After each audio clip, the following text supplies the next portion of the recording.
This is my ranking of every Christopher Nolan movie, not including Insomnia, since that's really hard to get a hold of.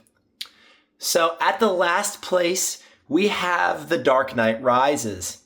Why? Because while it's still a good to great film, it kind of is overshadowed by The Dark Knight, and Batman Begins in the place right after it, which I'm tying those two together. They sort of feel like a side of it. It's still the greatest trilogy from what I've seen. Keep in mind, I haven't seen the Lord of the Rings trilogy, but I'm going to watch it. But in terms of superhero movies, they're the greatest movies, but those two movies kind of feel like sub-chapters to The Dark Knight. Kind of like a prologue and an epilogue. So last place, The Dark Knight Rises, and then in the next place, Batman Begins. After that, we have The Prestige. The Prestige is the most rewatchable of his films. What's amazing is, you're seeing the steps of how each piece is done. You're not just seeing the acts of it, but you're seeing how do magicians create scenes. Then therefore, how does a creator create magicians creating scenes? That is what's so important about it. After that, we have Memento. Memento, I watched again, and I honestly think that the introduction to Christopher Nolan there is amazing.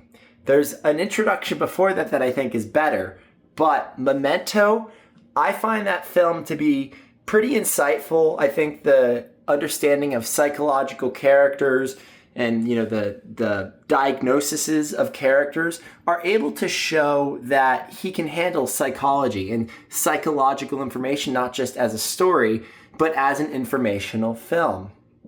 Interstellar.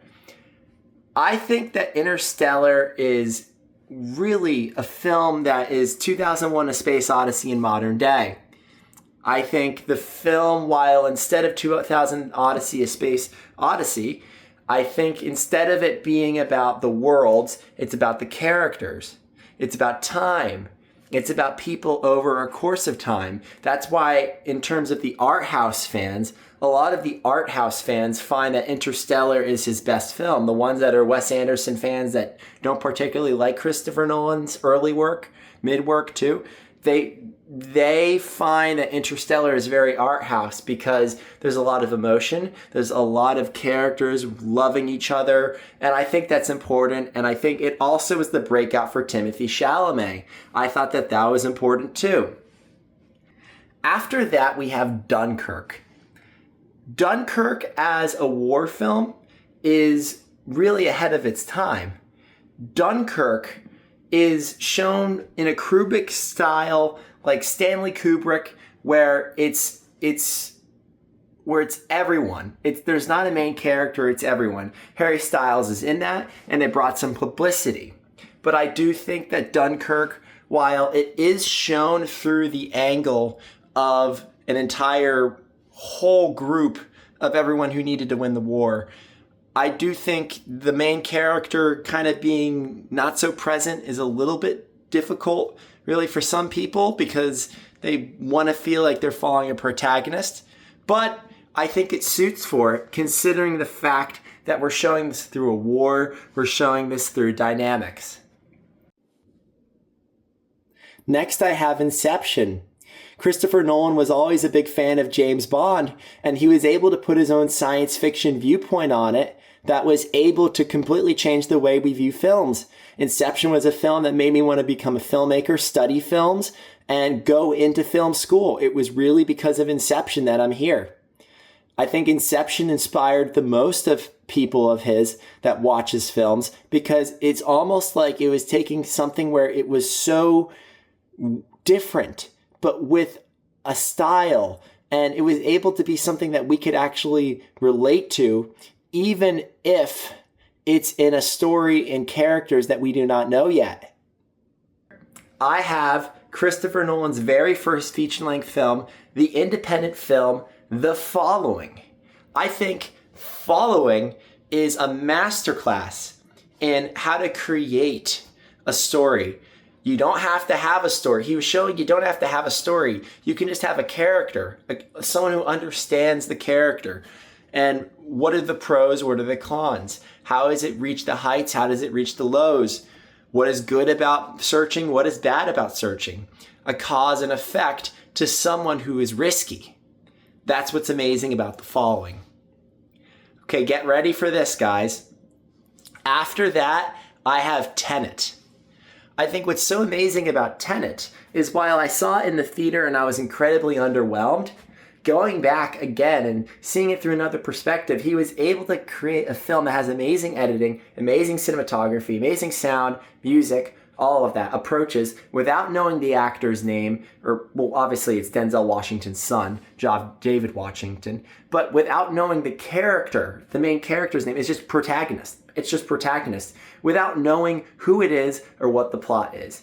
It's done in a way where the narrative is ahead of its time, where instead of it having a forward story, it's not even backwards. It's both forwards and backwards, and we're seeing it through a both forwards, backwards angle. So we're watching really 3 movies at once, and then we're watching it through another version of those movies. I think it's important to know that you're seeing it through movie angles that are not a story, but you're seeing it as your perception. It's you are the protagonist. And I'm not saying, well, watch it, you're the protagonist. I mean that you're watching it through a forward angle, a backward angle, and the main character going forward through the forward and backward angle. That was what I find so amazing about that. And I think that deserves some acclaim, as it did. It won some Oscars. It was really ahead of its time. I mean, it came out in the pandemic, a little bit difficult to beat that. So then, get ready for this. Now we're in our final few. I have The Dark Knight. Number 3, I have The Dark Knight. Because I think The Dark Knight is the greatest superhero movie of all time. That's the consensus right now. It's been like that on IMDb for many years. It was the one that created the trademark for the superhero movies in the 2010s afterward. In the 2020s, The Dark Knight was able to blend horror with crime, with societal views of the war on terror. What does it mean like if someone is being attacked? What does it mean? What are stereotypes? The idea of stereotypes. What is a stereotype that of a person that is rejected from society? That's something that's also in a Scorsese movie, Taxi Driver. It was this movie, The Dark Knight, was heavily inspired by a classic called Heat. And I think that Christopher Nolan was so inspired by it, he wanted to take a superhero movie that's usually considered comical and not realistic and make it something where you feel like it's a real life dynamic. Something that you feel like actually holds a place in today's society. Someone like the Joker is now considered different types of people in society. Many people actually relate to the Joker. That was something that people loved. Next we got number 2, we have Oppenheimer. Okay? Oppenheimer to me was the greatest theater experience of all time. It was until number 1, because Oppenheimer was able to take real life. It was a documentary. It was really in documentary perspective, but put it through real and fake, through what we're watching, and then through the angle of J. Robert Oppenheimer. It's incredibly loyal to the book, and it's also something that the cinematography was now got Hoytema's first Oscar win, and it got Christopher Nolan's very first Oscar win for Best Director and Best Picture. Not only that, all of the different categories at the Oscars were heavy players to win the award. And I actually thought in a stacked year that Oppenheimer was able to perform in a way that was showing that it was an all-time film, and a film we won't forget. And a film that was prevalent in the society of war. Number 1, we have The Odyssey. We have Christopher Nolan's The Odyssey. Okay. I was expecting something good. I wasn't expecting it to be better than Oppenheimer. I wasn't expecting it to be better than The Dark Knight.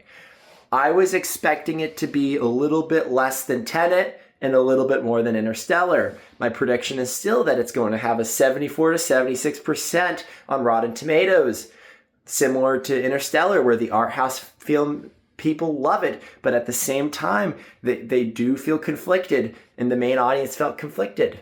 I still think that's going to happen. But while Interstellar is considered Christopher Nolan's most art house film, I think that the Odyssey is a mix of the art house aspects with his cold but emotional style. I think he was able to revert and subvert his directing styles, kind of similar to how Damien Chazelle does with Babylon, how other directors do on some of their films where they needed to subvert the expectations. Everyone was expecting it to be this cold, boring film where it was just tons of talking and no war. Keep in mind, there was mostly war almost the whole film. And if it wasn't war, it was horror. I thought that it introduced Christopher Nolan's new horror elements that he might go into fully. He had them in the past, but it was never actually utilized. It was styled, but it was never actually a part of the story. Christopher Nolan proved wrong. Like I said, my father was actually someone who was critical of Christopher Nolan's stories. He thought his directing was actually amazing, but his stories were kind of weak. But in the Odyssey, he's able to show that he can take an amazing story, put an amazing direction to it, and show his actors that they can be amazing at their roles. I thought everyone gives the best performance out of any Christopher Nolan movie. I honestly think that Matt Damon did better than Cillian Murphy in Oppenheimer, and Cillian Murphy won Best Actor. I really think, though, that in 30, 40 years, people are going to be asking me, did you see the Odyssey in theaters? And then they'll follow up with Oppenheimer and maybe a few others, but they're still going to be asking, did you see the Odyssey? Generally, movies that come out in 30, 40 years later, that when they're actually after they're released, they're considered boring. I think almost any film and filmmaker, that's the case. But if you're looking at Christopher Nolan with his classics, don't be surprised, though, if the Odyssey is considered Lawrence of Arabia or something like Gladiator times 1,000, as he was incredibly inspired by his favorite directors, and he was able to take something and repopularize Ridley Scott's early 2000s stories and themes.